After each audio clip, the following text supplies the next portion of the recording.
अयोध्या स्थित मिल्कीपुर विधानसभा सीट पर उपचुनाव की तारीखों का ऐलान हो गया। मिल्कीपुर सीट पर 5 फरवरी को उपचुनाव के लिए वोटिंग होगी। समाजवादी पार्टी के अवधेश प्रसाद मिल्कीपुर से विधायक थे। अवधेश प्रसाद के अयोध्या से सांसद बनने के बाद मिल्कीपुर विधानसभा सीट खाली हुई।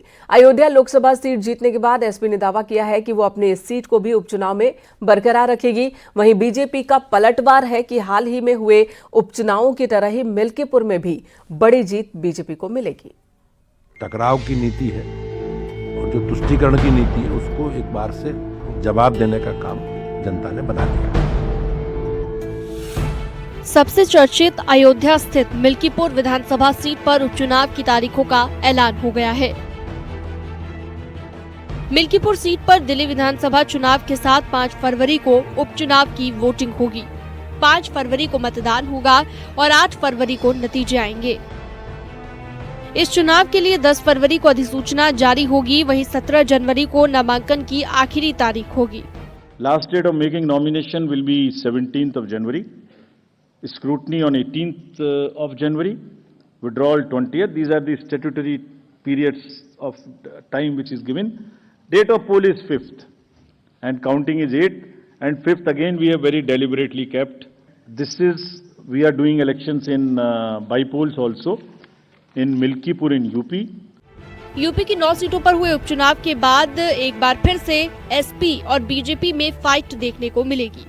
मिल्कीपुर सीट पहले एसपी के पास थी और इस सीट से एसपी के अवधेश प्रसाद विधायक थे। उनके फैजाबाद से सांसद बनने के बाद ये सीट खाली हो गई, जिसके बाद अब इस सीट पर उपचुनाव हो रहा है। एसपी ने इस सीट से अवधेश प्रसाद के बेटे अजीत प्रसाद को उम्मीदवार बनाया है। हालांकि बीजेपी की तरफ से अभी तक प्रत्याशी के नाम पर कोई फैसला नहीं हो सका है। मिल्कीपुर उपचुनाव पर अखिलेश यादव का कहना है कि कुंदरकी और मीरापुर उपचुनाव में वोटों की लूट हुई। सरकार ने पुलिस के जरिए वोटों की लूट की और अब मिल्कीपुर का दावा किया जा रहा है। वहीं बीजेपी प्रदेश अध्यक्ष भूपेंद्र चौधरी मिल्कीपुर उपचुनाव में बड़े अंतर से जीत दर्ज करने का दावा कर रहे हैं। कुंदरकी का जो वोट की लूट हुई, जो पुलिस प्रशासन के माध्यम से वोट पड़वाए गए, जो वीडियो निकले, तस्वीरें आई, उससे आम जनमानस जान गया कि इन्होंने चुनाव नहीं कराया, इन्होंने पुलिस के माध्यम से वोट लूटे हैं। और वही सरकार कह रही है कि अगर कुंदरकी जीत सकते हैं तो मिल्कीपुर क्यों नहीं। विधानसभा के उपचुनावों में लोगों ने उस भ्रम को निकाल फेंका है और उत्तर प्रदेश में भारतीय जनता पार्टी 9 में से 7 सीटें बड़े अंतर से जीती है। और इस बार भी निश्चित रूप से जनता ये दिखा देगी कि आज की जो स्थिति है, समाजवादी पार्टी की जो विभाजनकारी और टकराव की नीति है और जो तुष्टीकरण की नीति है, उसको एक बार से जवाब देने का काम जनता ने बना लिया। बीजेपी अपनी पूरी ताकत मिल्कीपुर में झोंक चुकी है।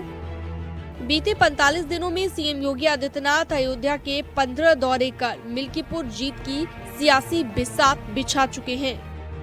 अब 6 मंत्रियों को तैनात किया गया है। वहीं एसपी का कहना है कि सीएम योगी कितना भी दौरा कर लें, मिल्कीपुर की जनता ने मन बना लिया है। उपचुनाव भारतीय जनता पार्टी जीतने जा रही है। जनता का आशीर्वाद, जनता का समर्थन, सर्व समाज का झुकाव भारतीय जनता पार्टी के साथ है और आप देखेंगे भारतीय जनता पार्टी मिल्कीपुर उपचुनाव एक तरफा जीतेगी। हमारी भी और मेरे बेटे का और तमाम लोग एक दूसरे को बधाई दे रहे हैं। समाजवादी पार्टी के कार्यकर्ता मिठाइयाँ बंट रही हैं कि बहुत अच्छा है और अजीत भैया को और माननीय अखिलेश यादव जी को इतने वोट से यहाँ से जिता देंगे कि 27 में जब विधानसभा का चुनाव होगा तो चुनाव का जीत का रास्ता मिल्कीपुर से बनेगा। अयोध्या वाली सीट पर लोकसभा चुनाव में बीजेपी को एसपी के अवधेश प्रसाद के हाथों हार का सामना करना पड़ा था, जिसके बाद अब मिल्कीपुर सीट बीजेपी के लिए नाक का सवाल बनी हुई है।